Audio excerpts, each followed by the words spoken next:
إن الحمد لله نحمده ونستعينه ونستغفره ونعوذ بالله من شرور أنفسنا وسيئات أعمالنا. من يهده الله فلا مضل له ومن يضلل فلا هادي له، وأشهد أن لا إله إلا الله وحده لا شريك له، وأشهد أن محمدا عبده ورسوله.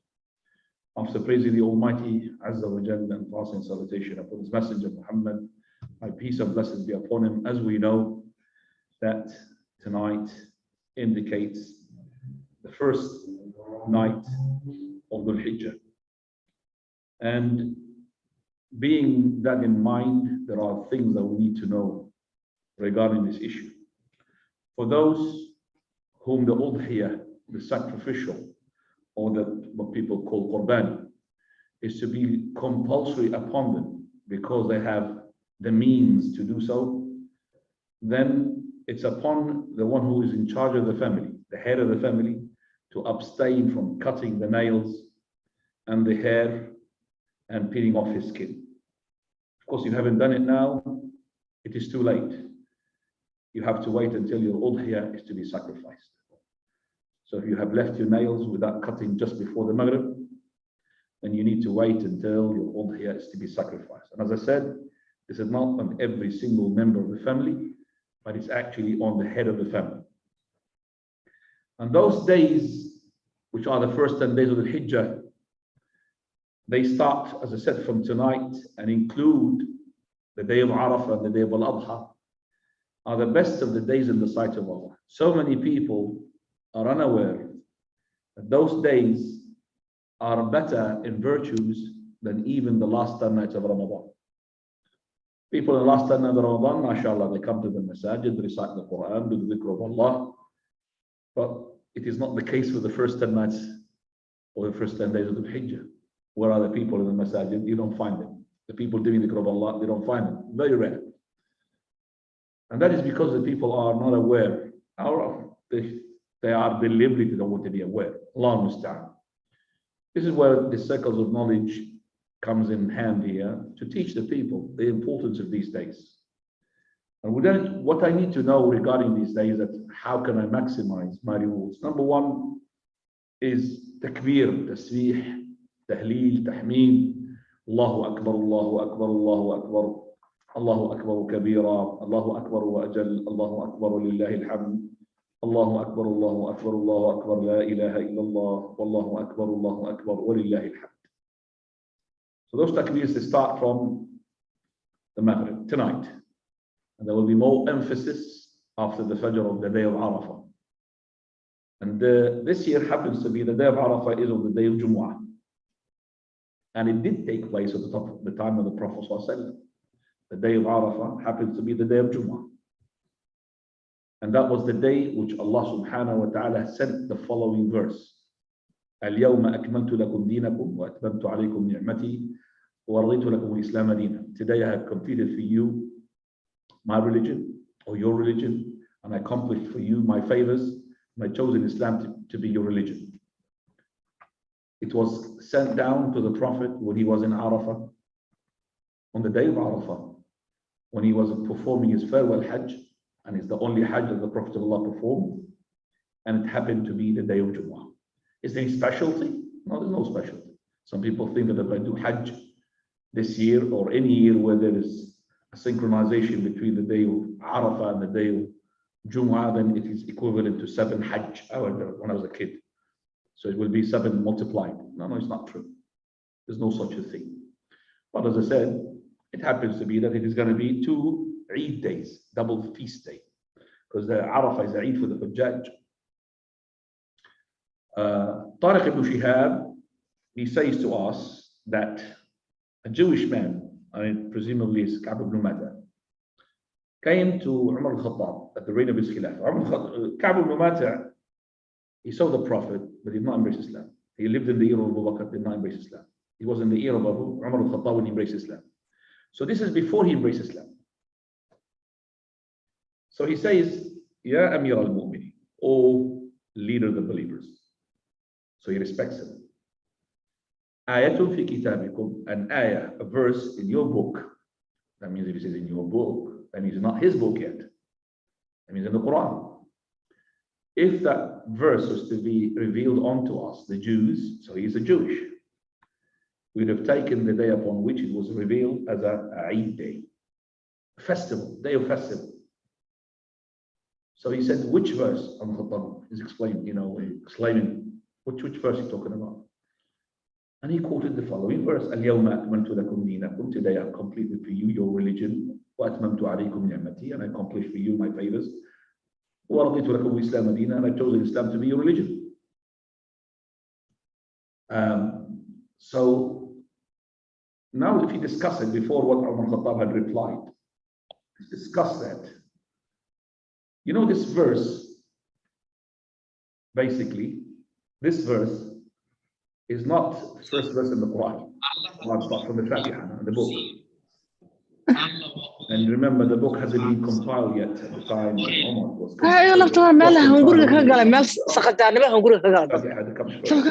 and it's not even the second surah of the Baqarah. It's not even the third surah, it's the surah. It's not the fourth surah. It comes to surah.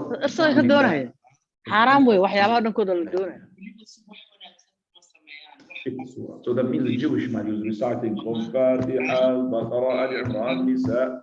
And it's not the first verse of the Ma'idah. It's the third verse. It's not even the beginning of the verse of the Ma'idah, the third one. It's in the middle of a verse, a long verse. Amazing. The Jewish man is reading all of that. And not only this, he was reading and understanding. When he came to this verse, Al-Yawma akmaltu lakum dinakum. SubhanAllah. Shocking. So if that first came to us, the Jews, that day would be special. Day of celebration. Day of Eid. So I remember the place. Okay, can you hear me? It was revealed unto the Prophet of Allah in Arafah. And the Prophet of Allah was in Arafah, and it happened to be the day of Jumu'ah. So this is a day which is a special day.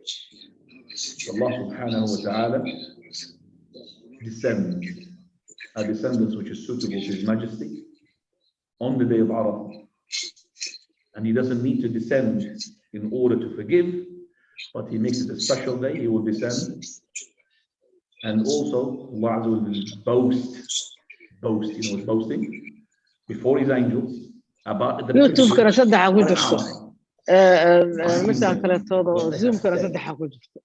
when Allah created Adam. What did they say? قال ربك للملائكة في الأرض خليفة. Allah said to the angels, I'm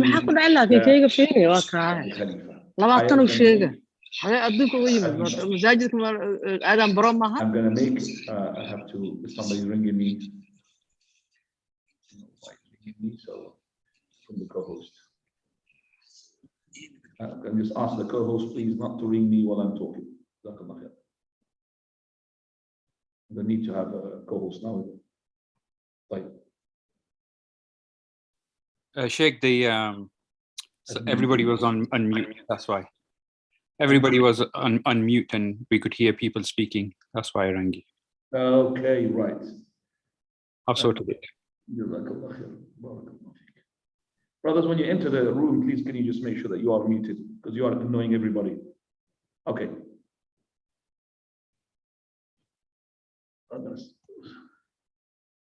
So coming back,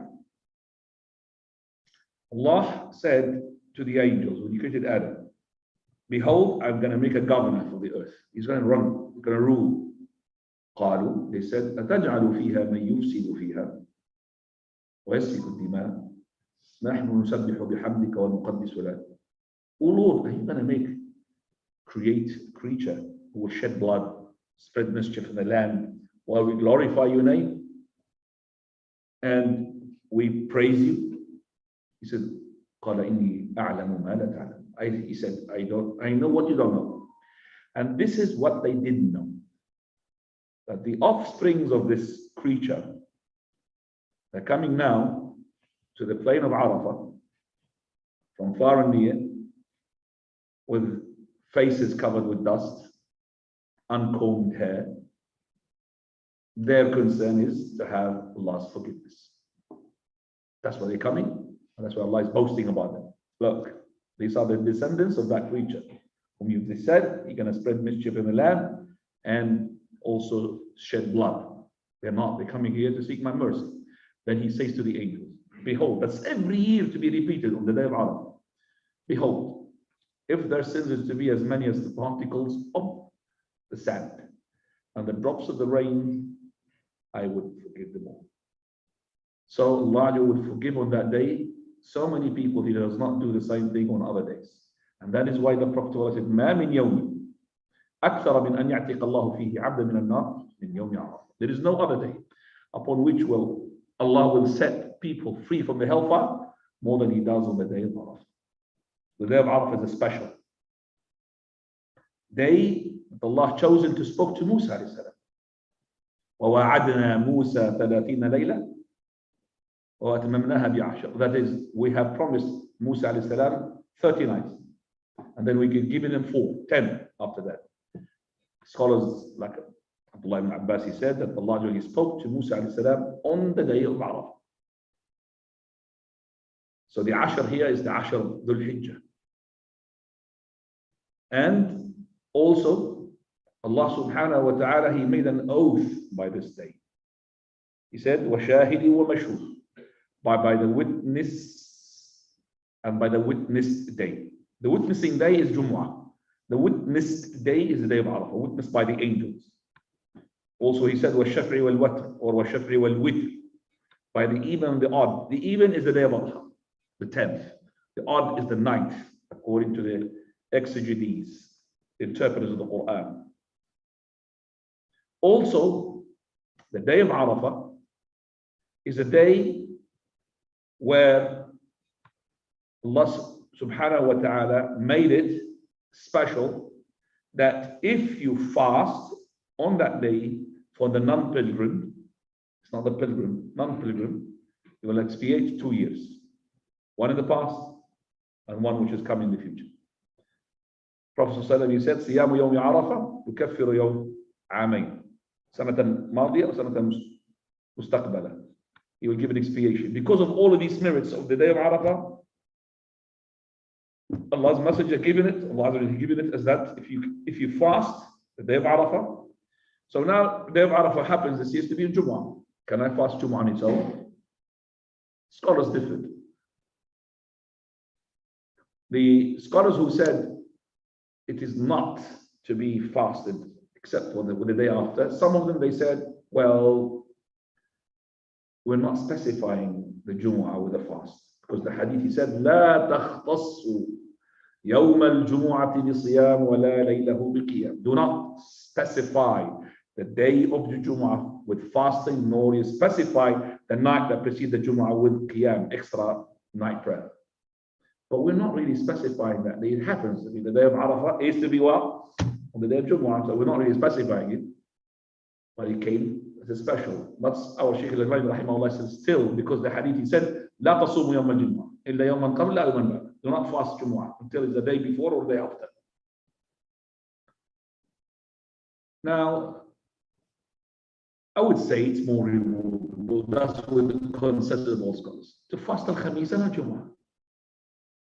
Then you will be satisfying both teams, both parties of the scholars. You will be fasting al-Khamis and fasting al-Jumu'ah. And both they said it is more rewardable, of course. And you will not be into the zone of prohibition where you're going to single out Friday, Jumu'ah. So fasting al-Khamis and Jumu'ah. You could fast in these days as much as you want. There's a difference among the scholars regarding a Saturday. So you could avoid a Sabt if you wish, and you fast as many days as possible. Do not forget Al-Khamis was Jumu'ah, especially Al-Jumu'ah, day of Arafah. Now those days from 1 to 9, they are great days, but they are actually sin expiation and self-preparation to meet the following day, the best of all days in the sight of Allah. أعظم الأيام عند الله يوم النحر. Greatest day in the sight of Allah is the day of Al-Nahr. Just like the greatest night is the night of Al-Qadr, this is the greatest day. Eid al-Adha. So these are to prepare you for Eid al-Adha. This is the day upon which all the Hujjaj will be doing most of their rituals. They'll be doing the throwing of the Jamrah. They will be doing the Tawaf al-Ifada, Sa'i al-Ifada, the shaving of the head, sacrificial, 5 pillars they will be doing. Pillars and conditions, and also obligatories. And the day of Eid al-Adha is the day of al-Hajj al-Akbar. Allah's Messenger called it, Allah Azza wa Jalla called it as well, Yawm al-Hajj al-Akbar. So this is the day of the greatest. Yes, Arafah is very important. There's no Hajj without Arafah. Al-Hajj Arafah. But yes, but Arafah doesn't mean that I could really skip the day of Al-Adha. No. Arafah is Arafah, and you have to do also the day of Al-Adha. The most important is well, Tawaf al-Ifada. If you don't do Tawaf al-Ifada, you know Hajj for you as well. Fine. So this Eid al-Adha, as I said, is the ultimate. It's going to be now the day of Sabt, day of a Saturday. And that is the Eid al-Adha. So we prepare ourselves, inshallah, for Eid al-Adha. For those who are making sacrificial, best sacrificial for you is to do it where you are. With respect to our doctor who is global hands here, helping, asking for all to go somewhere else. But you could ask, you could do 2 if you want. 1 is a compulsory. You could do, as long as you're not boasting. One send 1 to wherever the country it is. How much is the udhiyah, the cheapest country that you're sending to? Uganda, £38. Allahu Akbar. Share the cow. £38 for an udhiyah in Uganda.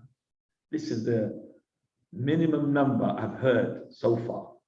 I was in a masjid giving the khutbah in Northampton, and that masjid is basically the people who comes, most of them are from Zanzibar and Somalia. So they were calling for people to give them money for udhiyah, and he's asking for 60. And I thought even 60 is very, nothing, £60. And now he's saying £38. MashaAllah. I believe everybody can afford £38 on top of the udhiyah here. You could make an udhiyah here, it's about maybe 150 to 100, I don't know, 170. And then £38 is just like an extra money goes for you. MashaAllah. Allah. It's required only 1, by the way. I'm booking 1 with you, inshallah. That's cheap. It's 1/7 share. It's not the full. Doesn't matter. 7 share of a cow. But by the way, the sheep is better than a 7th share of a cow. Which is 50. £50 has gone to the sheep. Right. When I said this yesterday in Brixton Masjid regarding the £60 in Somalia, one of the Somali person is, where is that? It can't be. It's impossible. It's much more than that. It's about £100. So I said, okay, I'm sorry. Then after that, another Somali said, what is he talking about? In Heragasi, on the north of Somalia, it is £60. I said, well, there's ikhtilaf between the scholars here. Scholars of prices. Allah musta'an. طيب. Ya ikhwani, it's important to know that I cannot cut my nails. It's haram. It will not invalidate your udhiyah. I can't cut from the nails. And I can't cut from the hair anywhere. And I cannot as well peel off the skin. I can't give you a demonstration because I'm making a udhiyah. And one of the things that you need to know as well, from the peeling of the skin or cutting of the skin, a person wants to circumcise, if he's been not circumcised young, he can't circumcise during these days. Because circumcision is peeling off the skin. And it's only the person who's in charge of the family. But alhamdulillah, we know that regarding those days, there's more to talk about, but this is in general, I would say a reminder, and I needed to say this reminder before we start our class. And inshallah, we're not going to be keeping you for a long time. We're going to give you as well time for questions and answers. So the topic is the prohibition of making voluntary prayer if the iqamah of the salah had been established. That was the title. Fadl.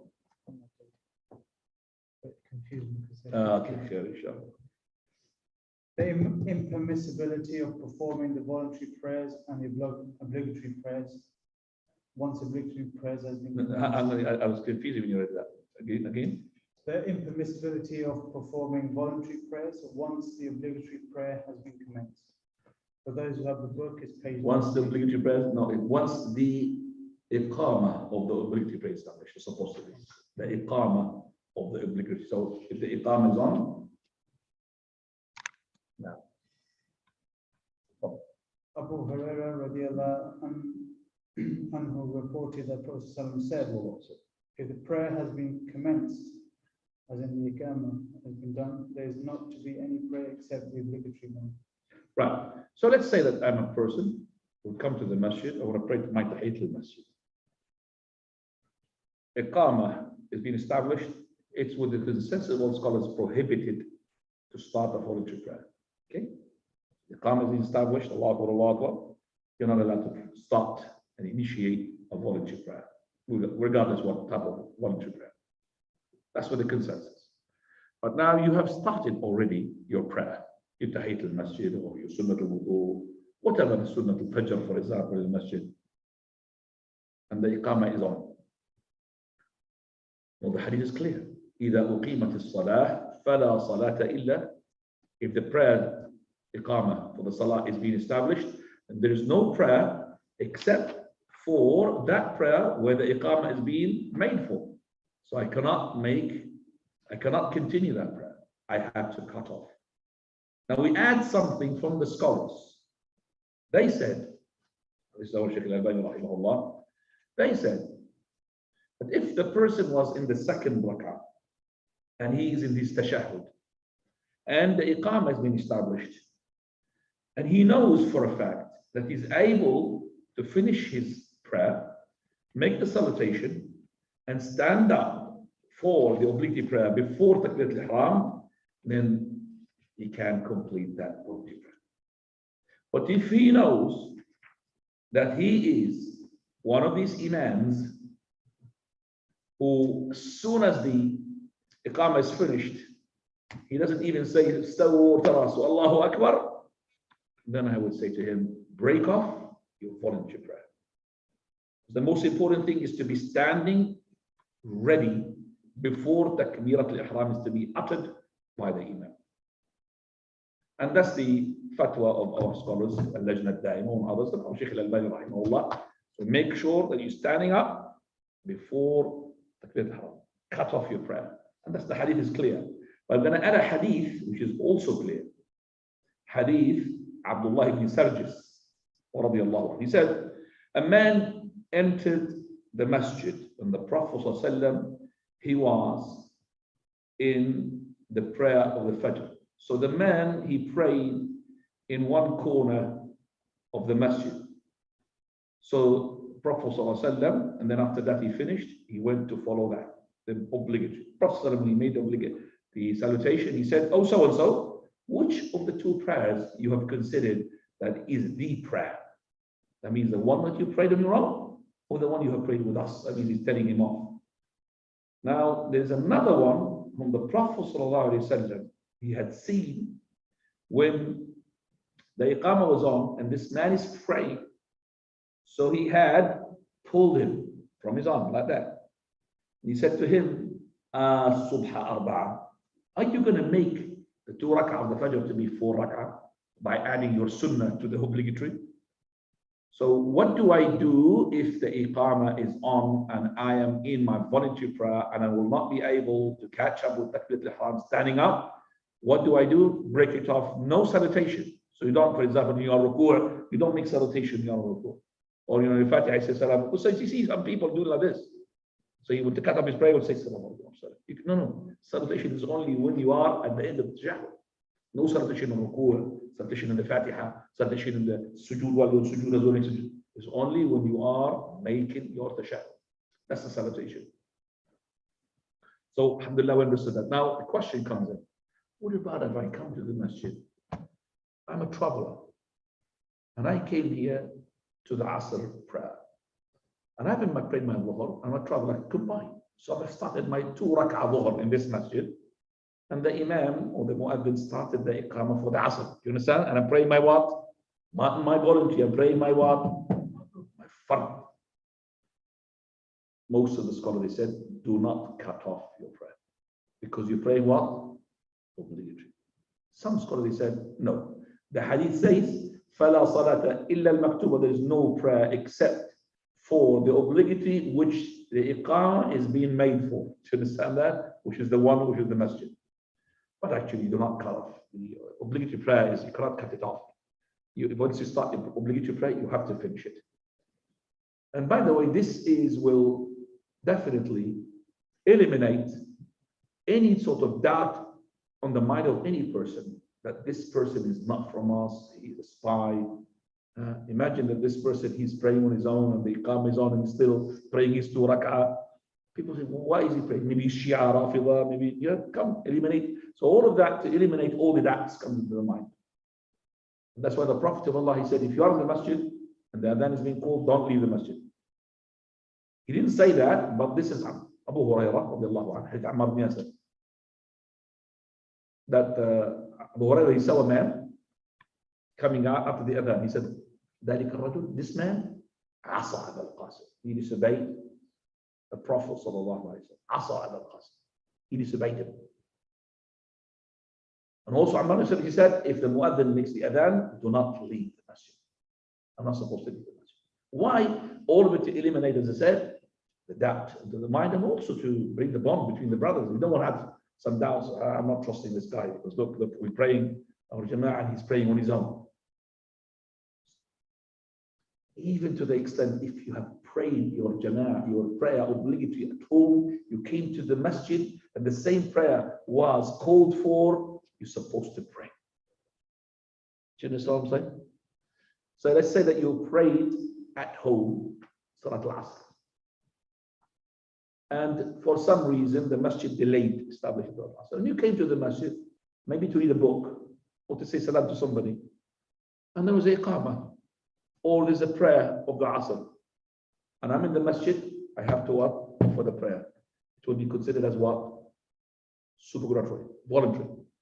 But your fard is being prayed. What is the proof for this? The Prophet ﷺ, he's seen a person in the Fajr prayer. He offered the prayer, and this man is in the corner. He's not doing anything. After the prayer is finished, this hadith in Sahih Imam Muslim. In Sahih Imam Muslim. So he said to him, "A Muslimun and are you a Muslim?" Why did he pray? He said, "Are you a Muslim?" He said, "Not a Muslim." He said, "Yes, Messenger of Allah. Why did you pray with us?" He said, "Messenger, I prayed at home." Okay. He said, "Don't do that.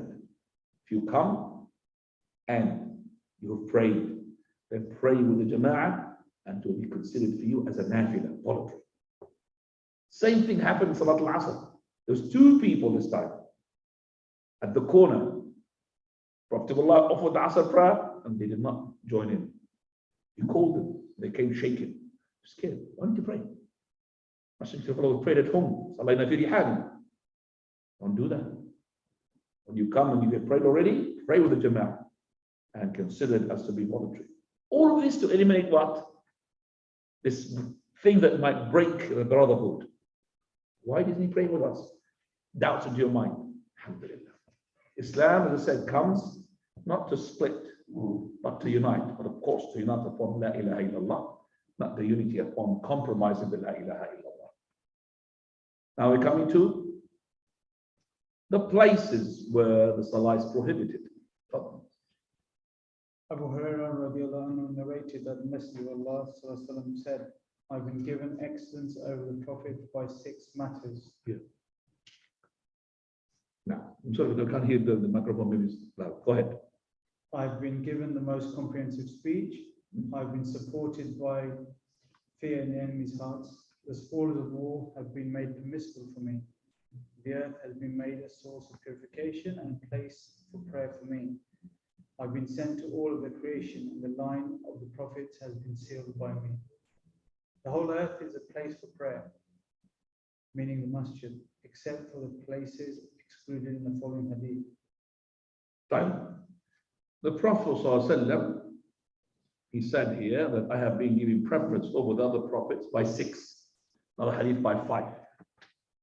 The one which is here is being quoted for is that the earth was made to be for me tahur. That means I could purify myself. Tayammum wa masjid, a place for the prayer. What's the difference? Christians and Jews, their prayers in the synagogue and the churches. We can pray anywhere. Anywhere, but there is exceptions. Go ahead. So that all the earth is to be a place of prayer, except for what is the following ahadith had exempted. Fadl. Jundab ibn Abdullah Bajali. No. may Allah be pleased with him, said that he heard Prophet ﷺ saying, the 5 days before his death, those who came before you used to take the grave sites of the prophets and pious people as places of prayer. Indeed, do not take grave sites as places of prayer. I forbid you that. I will say, So now we can find in this, what is the first place that it is prohibited to pray in? Yalla, anybody from this hadith? Huh? Graveyard. So I cannot pray prayers in graveyard. Please solve me this query or dilemma. Prophet of Allah, one day he came to the masjid and he had noticed that the woman that used to clean the masjid is not there. Where is she? He said, Messenger of Allah, she died yesterday night. And we didn't want to bother you, disturb you, so we have done what's supposed to be done from the prayer and then the burial. He said, don't do that next time. Well, my prayer is important for the people who are dead. So he went to the graveyard and he offered the prayer of the janazah. And the companions, there were some of them behind the Prophet. He put the grave between him and the Qibla and he offered the prayer of the janazah. How can we reconcile? Yeah, anybody want to tell me how can we reconcile? Scratch that, inshallah will help. Yeah, anybody can reconcile. Prophet of Allah, he said, Ala inna man kana qablakum. Verily those people before you, nations before you, كانوا يتخذون قبور أنبيائهم مساجد. They used to take the graves of their prophets to be places for worship. وصالحيهم, and their righteous people. Ala. This is now an emphasis. Do not take the graves as to be places for worship, for salah. But, yeah. Prophet will offering a prayer on a woman who's dead. Here, do not take the masjid for a place of prayer. I accept as well the answers from the ones who are on the internet because we want to make you guys. Yalla, Bismillah. Anybody want to put his hands up for this answer? And by the way, Zahid, can you speak? Because before the microphone was, sorry, the speaker was muted. I couldn't hear what you're saying, by the way. He lost his co-host, Shaykhana, because he got disconnected. Oh, he's lost his, okay, I'm going to upgrade him now. But Yalla Ahmed, what's the answer? The answer, Shaykhana, is janazah is an exception to that.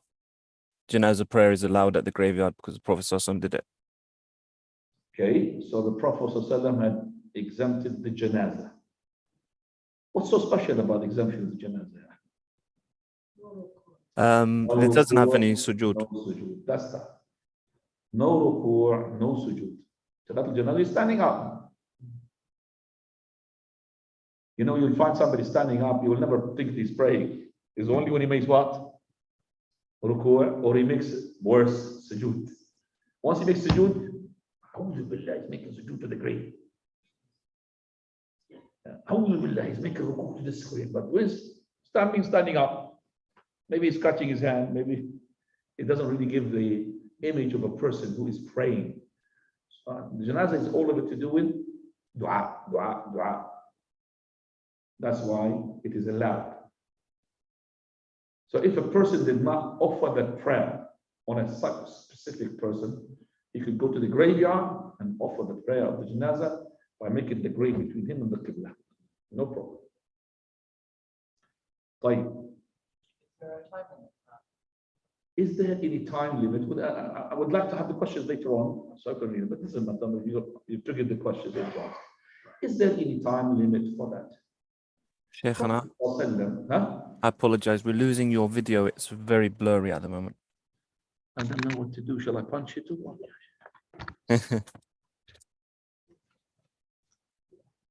طيب. Jazakallah khair. No.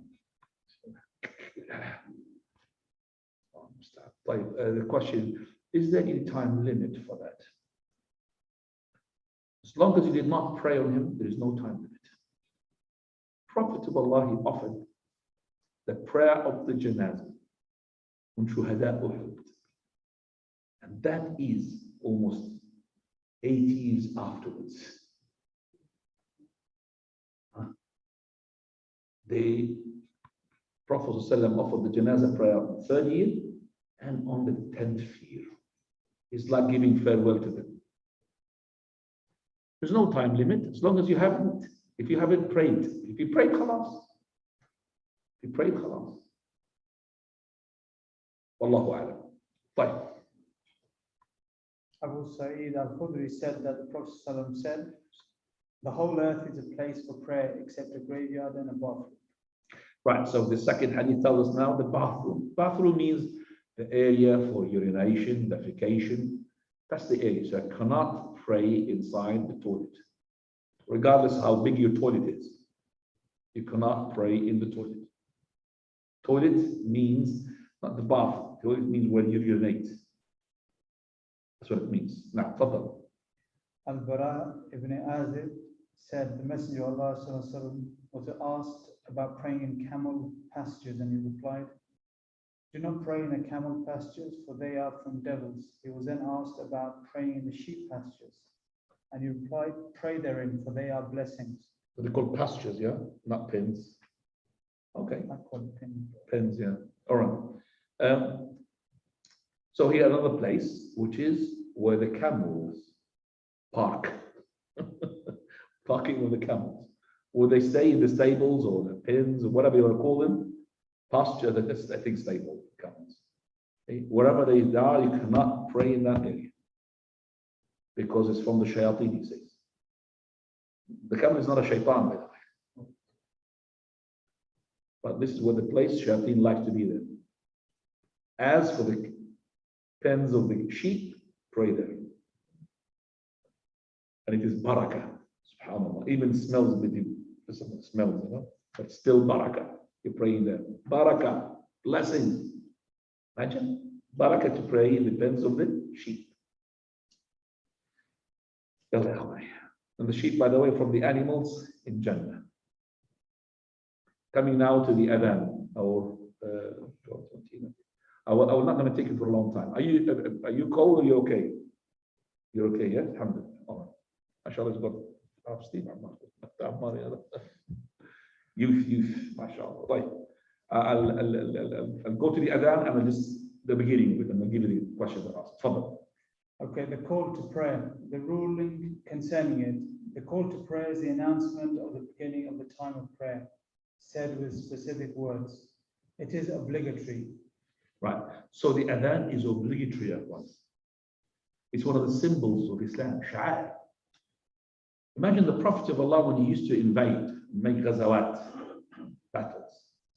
So if he wants to know that this area is Muslim or not Muslims, he will wait for the Fajr. If there's an adhan, that's an indication they are Muslims. If there is no adhan, then he will invade those people that are not Muslim to make sure that they will be liberated and Islam is to be taken freedom, to be propagated amongst the people. You understand? So Islam treats adhan as to be a symbol, very important. And it's not just a symbol in the locality, in the country, on the minarets, in the masjid. No, it's in your house. So many people, I find them, they skip the adhan when they want to make their obligatory prayer at home and go straight away to the what? Iqamah. Stop the Iqamah and make adhan. Adhan is compulsory. Then even in your house. So what about me hearing the adhan outside? Hearing the adhan outside is not for you. It's for the ones who are in the masjid. So your adhan, you have to make your own adhan in your house. I'm not saying to you to go and bring a home sort of speaker and stop of the roof and Allah. No, I'm not saying that. And this is adhan for you. Even the women make their own adhan. If there is nobody there to make an adhan for the men, the women can make an adhan, like Aisha radiallahu anha. Make an adhan. And then she will start her own prayer. Come. Malik ibn al-Huwayrith. It is obligatory, but Malik ibn al-Huwairith narrated that the Messenger of Allah sallallahu alaihi wasallam But, said, the word but. You say but, not that Malik. no, it says Malik ibn. No, he said the word but. He said but Malik al-Huwayrith. I said it is obligatory. Yeah, but after that word he said but, didn't he? No? Yes. Did you? He said but. That means you're going to contradict that with a hadith. So Alhamdulillah. your hearing is very good, Sheikh. Now I'm focusing actually. I'm focusing. Yeah. I'm distracted by the fan.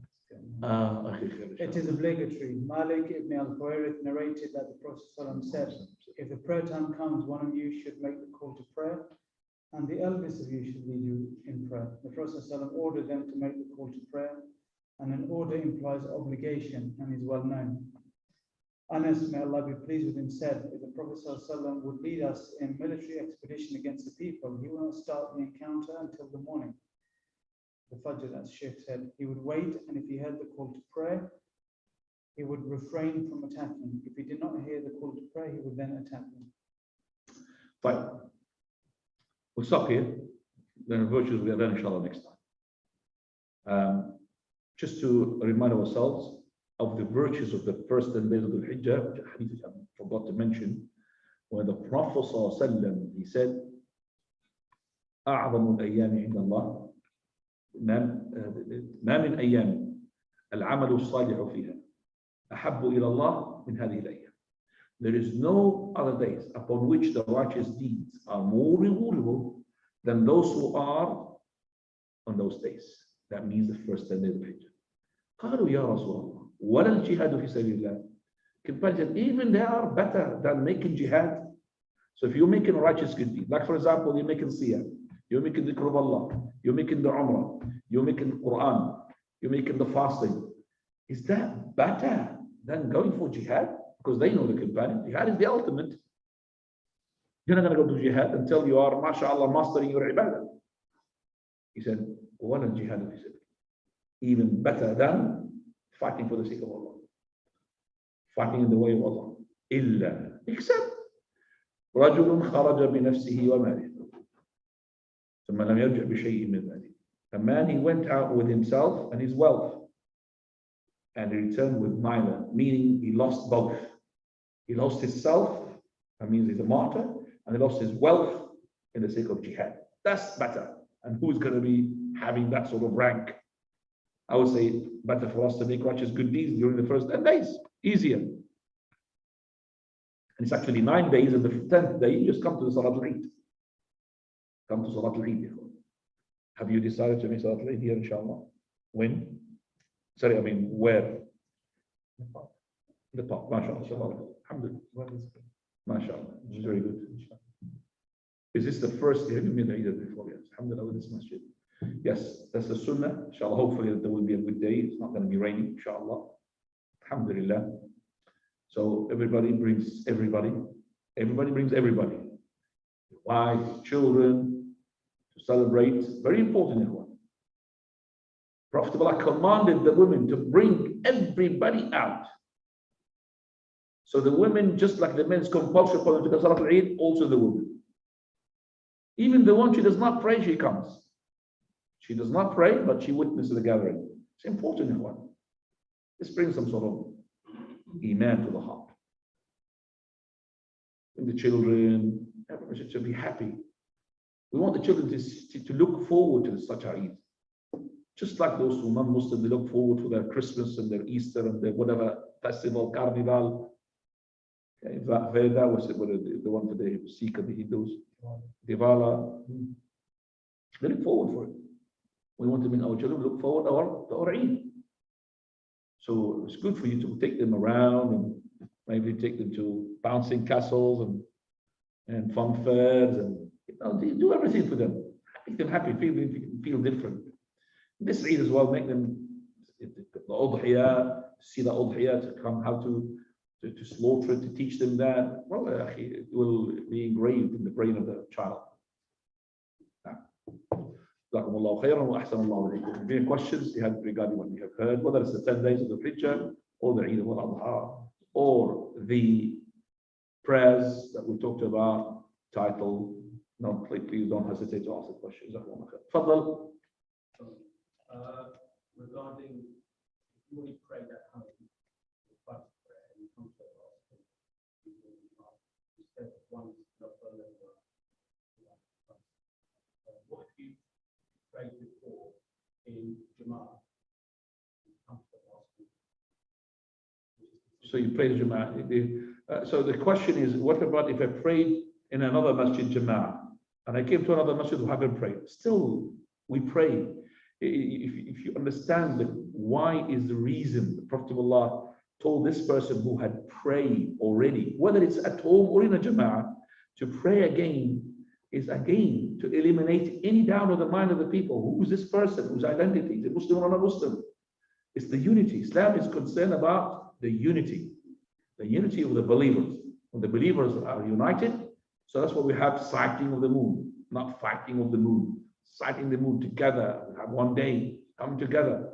We want to be united, ikhwan, upon the haqq, of course.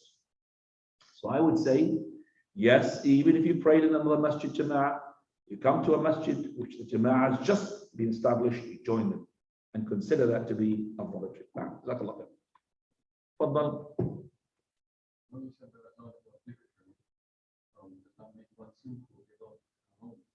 If the person does not make the adhan and knowing it's obligatory, is he sinful? Definitely he's sinful.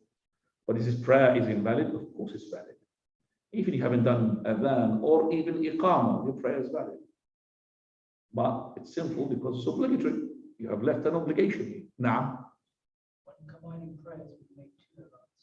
If you're combining prayers. Okay, if I'm combining Dhuhr and Asr, do I make two adhans? Of course not. You make one adhan, but two iqams.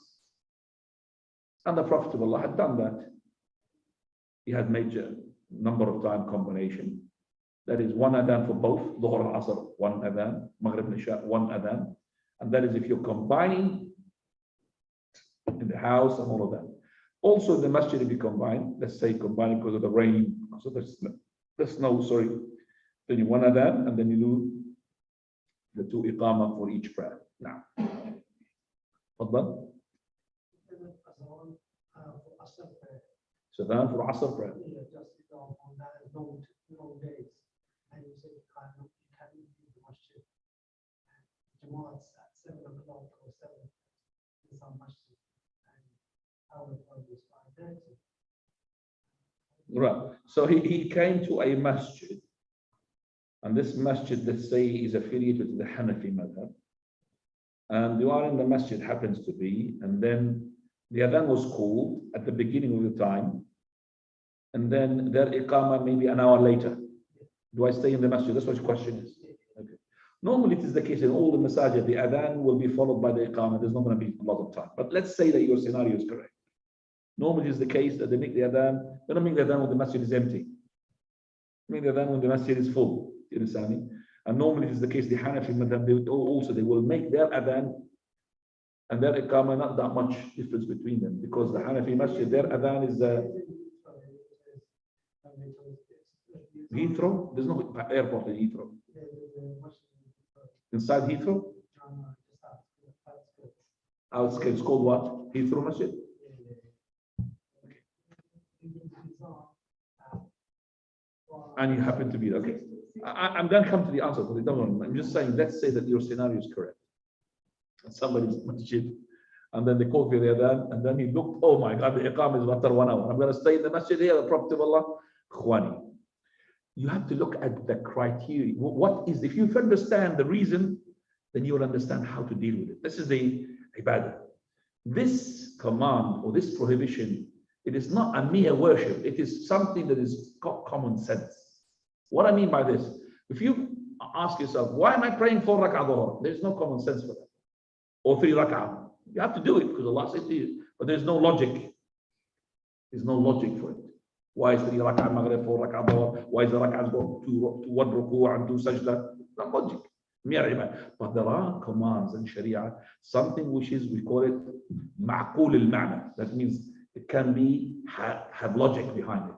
Like the women, they are prohibited to uncover their beauty, to uncover their hair. Why? Logic, because it will make the men look at it. Here, the same thing here, with the prohibition of not going after the masjid. not to go outside the masjid, when the adhan is on, is not to give, remember, the idea to other people is what? That you are a person who's not a Muslim or a person. That's the idea behind it. So if the adhan was called and there is nobody in the masjid, go outside, it doesn't matter. Do you understand me? But there's somebody they can watch you. The adhan is being called, he left. Oh. Is he from spies here in the masjid? Why did he go? That's the thing. So if there is nobody there, you go. If there is one person, say, brother, I'm not going to wait until, you tell him, I'm not going to wait until they come up with 1 hour. I'll leave, no problem. But now the adhan is being called. Look how many people, mashallah, here.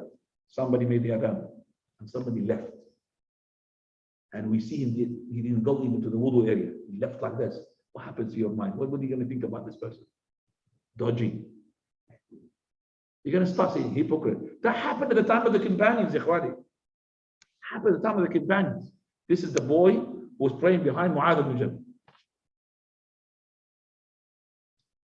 Here Mu'adh used to pray with the Prophet of Allah Salat al-Isha. And Salat al-Isha, the Prophet is late. And then he goes to his hometown, and that needs a lot of long walk. And they wait for him until he finishes his Isha with the Prophet, and then they lead them again in Isha.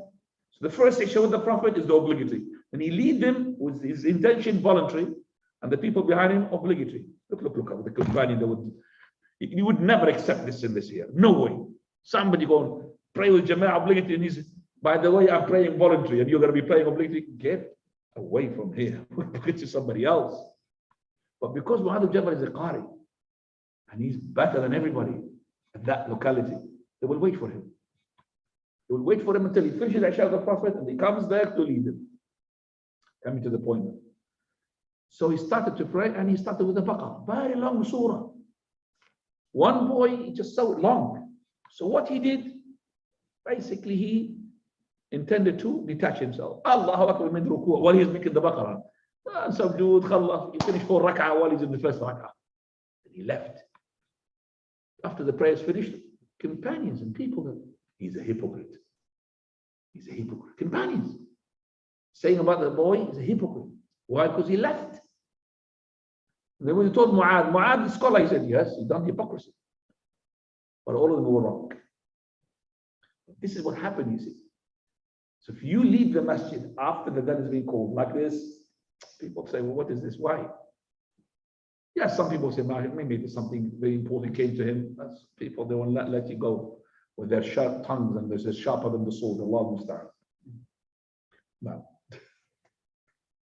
Probably have questions there? 5 questions, sisters. I have to balance with the sisters here. Otherwise, we're going to be. You decide. No, sisters. Okay. If you give a qurbani as a gift on behalf of someone, does that person need to observe the rulings of personal? Of course not. No. If you give the qurbani to someone, like for example, what is the question? It's like, let's say that a person whose qurbani is not compulsory upon him, or is compulsory on him, he's rich, but you have offered the money yourself to him. Yes, you gave him the money. That money is being used to offer for himself. So you don't really abstain. It's the one who is sacrificing.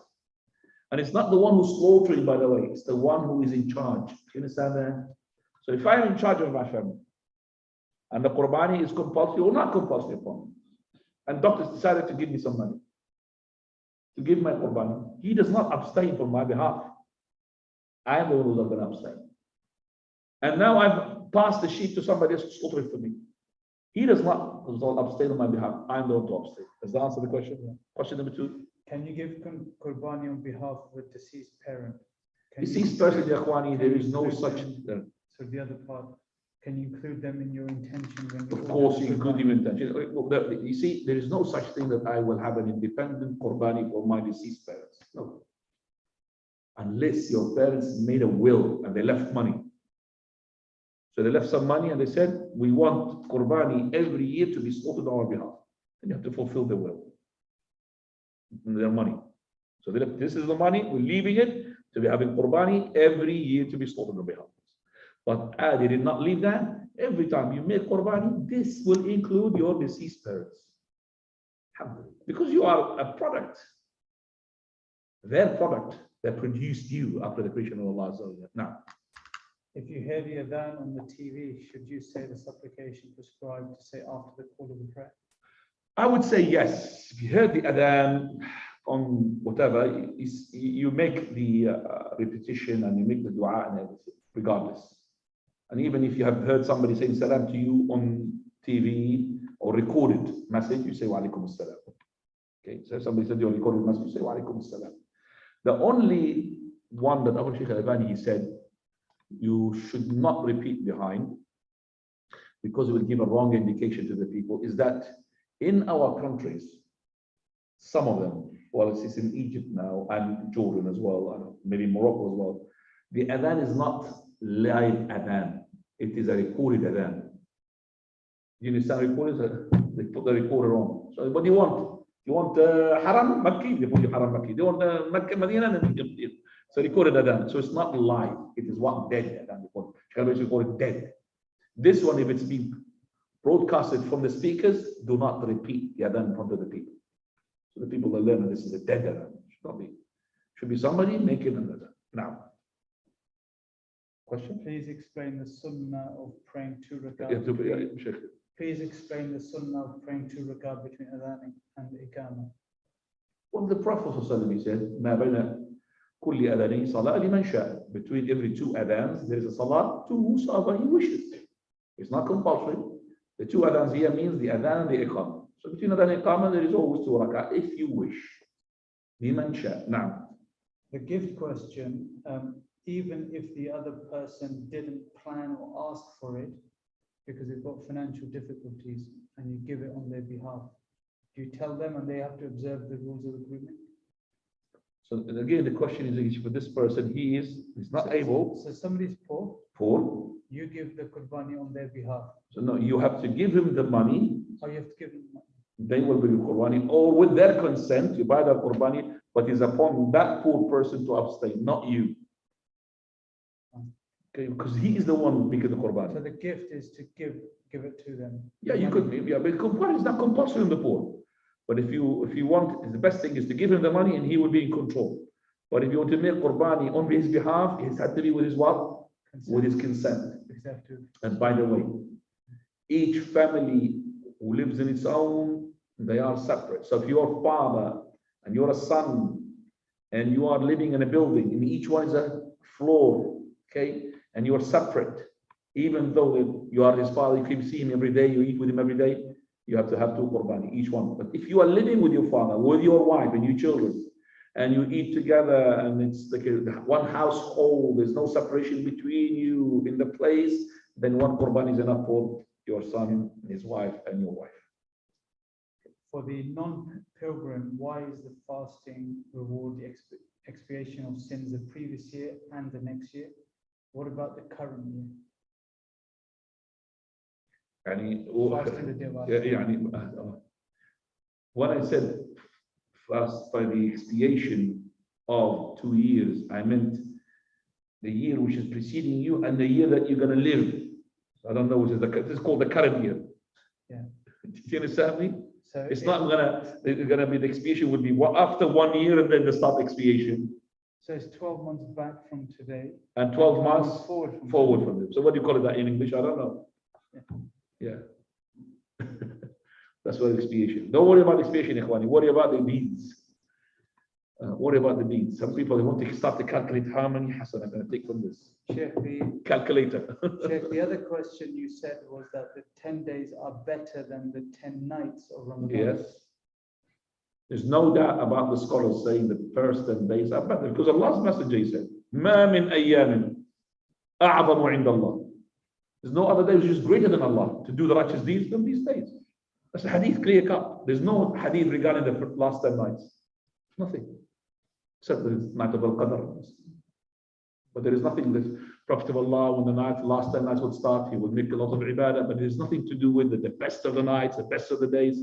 So should we try and fast every Some of the scholars, they have said, yani, like I would say, it's more of a detailed thing. They said that the righteous deeds which are done during the nights of the last 10 nights of Ramadan are better than the righteous deeds which are done during the nights of the first 10 days of the Hijjah because of the night of Al-Qadr.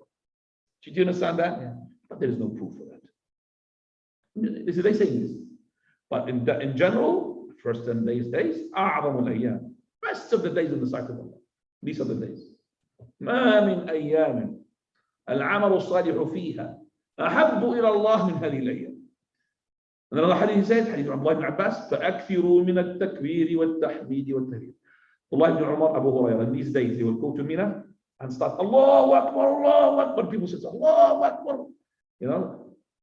So the people we encourage to say the takbir. Allahu Akbar, Allahu Akbar. That's how we kabir, ya khawan. Kabir Allah Azza wa Jal. No. Fadal, answer the question. So my question was about when Iqamah is started and you have to cut the prayer, non-obligatory prayer, that you have to repeat it or Do I have to repeat the voluntary prayer which I cut off because of the Iqamah? No, you don't have to. You do not have to repeat that prayer. even if it's a Fajr time? Now the Fajr prayer, the Fajr Sunnah, this is not a normal voluntary. This is one of the Sunnah Ratiba, which the Prophet of Allah does not abandon even when he is in his traveling. So if you have to cut off the 2 rak'ah of the Sunnah before the Fajr because of the Iqamah, then you do them after Fajr, after the obligatory. Soon after first, or- As long as before sunrise. Yeah, before sunrise. Now, right. Let's just go to the last question. Faisal, Yalla Faisal. Give him a permission to ask. Yeah. Now, Sheikh, a few months ago, I had asked you about Habwa in Jum'ah khutbah, if it's 2 knees or 1 knee, and in that answer you said 2 knees. However, recently in Luton, in the khutbah, 2 knees and 1 knee, if I said. It's 2 knees and 1 knee, all of it, habwa. okay, so even if it's I didn't 1, say it's it's not prohibited. only 1 knee is not, no, 2 knees is habwa. I would not say 1 knee is not a habwa. I cannot say, because I cannot say it's not a habwa. I could say that if we're going to interpret habwa is basically to, the reason behind the prohibition is to expose your awrah, then it's the 2 knees. But it's actually more than that. It's to do with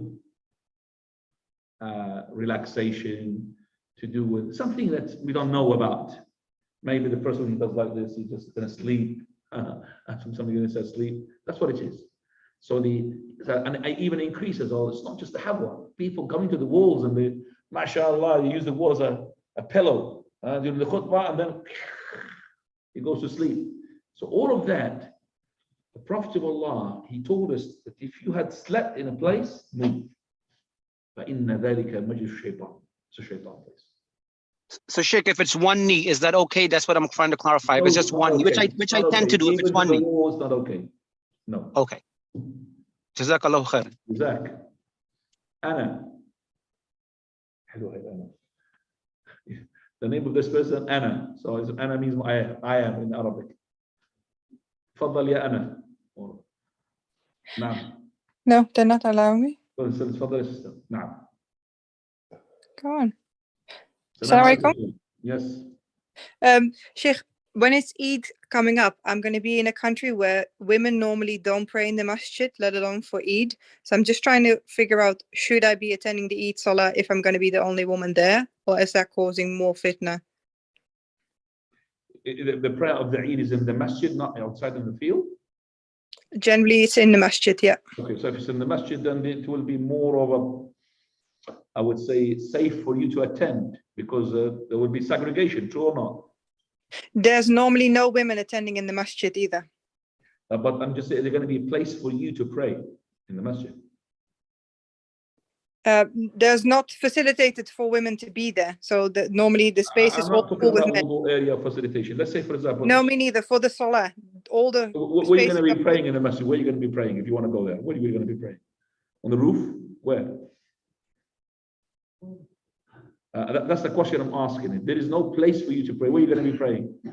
In the street? Yeah, usually all the spaces are taken by the brothers, but obviously we'd have to approach someone from the masjid to ask if they can make a space for me to pray. Alas, if you do that, then do it. But there is no burden over you. Allah فَاتَّقُوا اللَّهَ مَا اسْتَطَعْتُمْ. Fear Allah as much as you can. Allah Okay. so you do what you can, but there's no such thing that I have to go and force myself into these people who don't. But which country are you talking about? Macedonia. Macedonia. I thought it was Pakistan. I said, go to another masjid.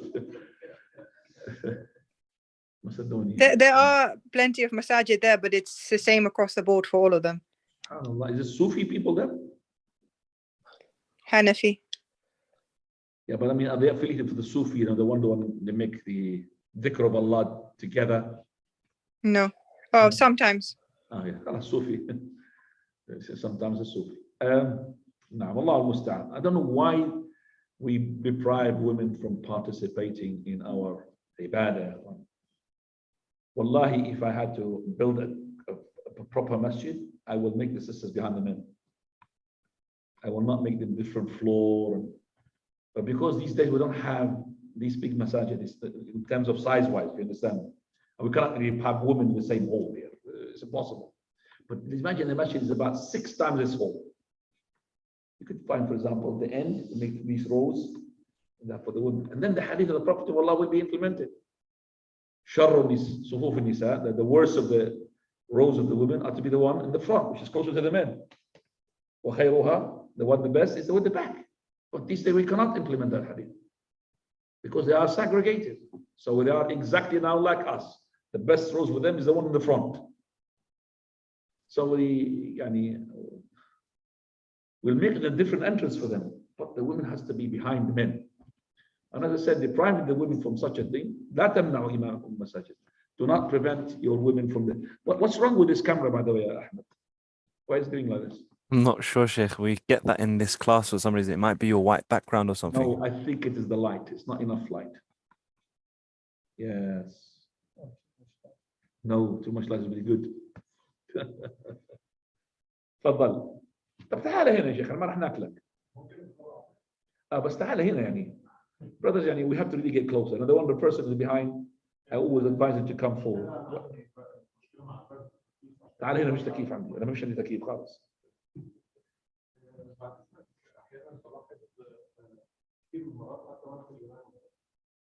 بعض الناس تدخل اثناء صلاه الجماعه بعد الصلاه يقولوا بصوت عالي السلام عليكم وبعض المصلين يعملوا حركه كده. So the brother is asking, sorry again, I'm just doing this, something over this. Allahumma musta'an. The brother asking, خلاص سألت سؤالا، تفضل الجواب. خلينا أجاوب على السؤال. تسأل وتجاوب. Question is that if a person who is in the prayer, in the jama'ah, for example, or even not in the jama'ah, whether in the masjid or in his own praying, somebody else had entered. First question, is it good to make salam? Is it from the sunnah to make salam? Yes, it is. Even when the person who makes salam says, Assalamu alaikum wa rahmatullah. Now, what is the reply is going to be? Of course, it's not going to say the person who's praying, wa alaikum assalam wa rahmatullah, because he's praying. But what would he do? Well, this is hadith from the companion in Sunan Abi Dawud, where the Prophet ﷺ, when somebody had entered upon him, and he said, Assalamu alaikum wa rahmatullahi wa barakatuh, he had done like this, and it's been explained by the narrator of the hadith, Ja'far ibn Mu'awd. He said he had pointed his hands where his palm is facing downwards, and the upper hand was shaped upwards, like that. Okay, like that. Simple. To say that I'm acknowledging your salam, but because I'm in a prayer, this is my reply. So this is the way to do it. Now this is when you are in a position for the Fatiha. But if you are in the ruku', you're not supposed to take your hands off your knee and you say, or when you do sujood, to take your foot from the back. Can you imagine? No. I will give the minimum gesture as long as I'm not jeopardizing the prayer. So in the ruku', or Sheikh al-Albani, this is only taken from scholars. You don't find in books. So in the ruku', you just shake your head. That means what? I hear the salam, acknowledging by replying. If I'm in the sujood, you do something like this. The sujood is something to just to give a gesture. Now, is that when I enter the masjid, I say salamu alaikum to everybody? No, that's not correct. When you come to the masjid, you arrive to the row, and then you say salam to the one who is what? Next to you. So it's salamu alaikum. Because the reply is not going to be from somebody who's 3-4 rows in front. You're not going to see his reply. So you say salamu alaikum, the person who would be next to you. And the companions at the beginning, they used to talk to each other before the prayer, inside the prayer. So one of the companions would be making ruku'. One of the companions comes in and he would say, which rak'ah are you in? So the person he would say in his ruku', second. Okay.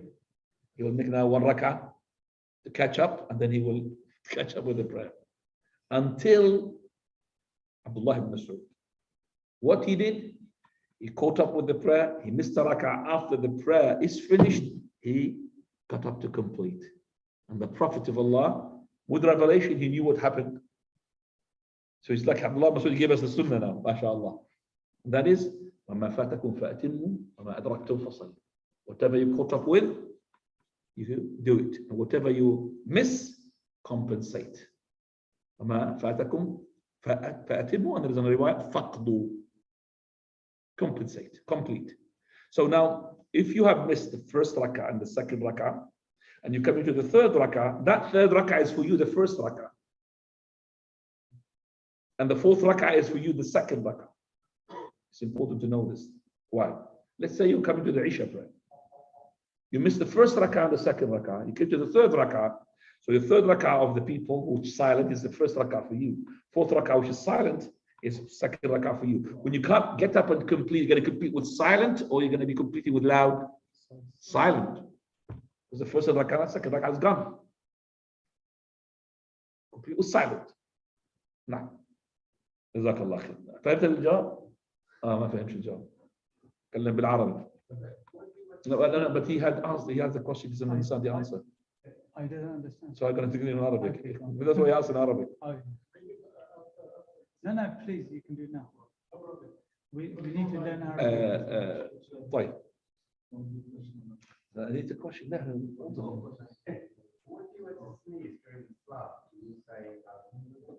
When I sneeze, do I say Alhamdulillah? Yes, I do say Alhamdulillah. So I sneeze, I say Alhamdulillah. Because the companions, Abu Bakr radiallahu anhu, he had been praying and leading the prayer because the Prophet of Allah wasn't there. And the Messenger of Allah came. And when the companions saw the Prophet of Allah coming, they started opening for him so he could go forward until he reached the first row. And the people, companions, started making a noise. It's like telling Abu Bakr, behind you is the Prophet. And Abu Bakr is always focused in his recitation, does not look behind. Until the noise done so much. He looked. He saw the Prophet ﷺ. He reversed. Went backwards. Prophet of Allah said to him, suggestion. Means what? Stay there as an imam.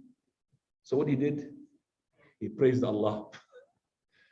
Alhamdulillah. But still gone in reverse. Until he made the Prophet ﷺ to lead. After the prayer, Prophet ﷺ asked him, Ya Abu Bakr, Ya Abu Bakr, why didn't you lead? Why did you keep leading? I told you. He said, it is not fit the son of Abu Quhafa to lead people, amongst them the Prophet of Allah. It's not fit for the son. He didn't even say Abu Bakr, the son of his father, to lead while the Prophet is behind. No way. So in that sense, he had praised Allah. Whereas the hadith of Muawiyah al-Hakam al-Sulami, where that man who just joined the prayer, Muawiyah al-Hakam al-Sulami, the person doesn't know that much about the ibadah. He came first time, he just the people praying. Somebody sneezed. Okay, so he said to him, Alhamdulillah. That hadith, with all its narrations, it doesn't say that that man who sneezed, he said Alhamdulillah. You focus it? He didn't say. Maybe he said it secretly, but there was no in the hadith that Because Muawiyah himself narrated this hadith. He said, he sneezed, so I said, Yarhamukallah. Why? Because he got used to it. Anybody sneezes, Yarhamukallah. This is even before Islam. This is even the disbelievers. You know, when you sneeze, bless you. Everybody should bless you. So he said, Yarhamukallah. So all the companions next to him started looking at him. And with big eyes, and he's quiet. Shh, shh. So he looked at them, he said, may my mother lose me. Why are you looking at me like that? He's talking in the prayer. Why are you looking at me like this? He started doing like this. Khalas, we're going to beat you up now. And the man went really quiet. After the prayer is finished now, Prophet of Allah summons him, brings him. He came, of course, he's shaking. Companion did like this, and the Prophet of Allah, the head of the state, is kind of calling him to him. He's going to be beaten up now. So when he sat down, so he said to us, he said, by Allah, I've never seen a teacher better than him before or after. He did not makaharani. He did not tell me off, yell at me. Wala darab. He did not do anything except he said to me, dear son, this prayer is only for dhikr of Allah.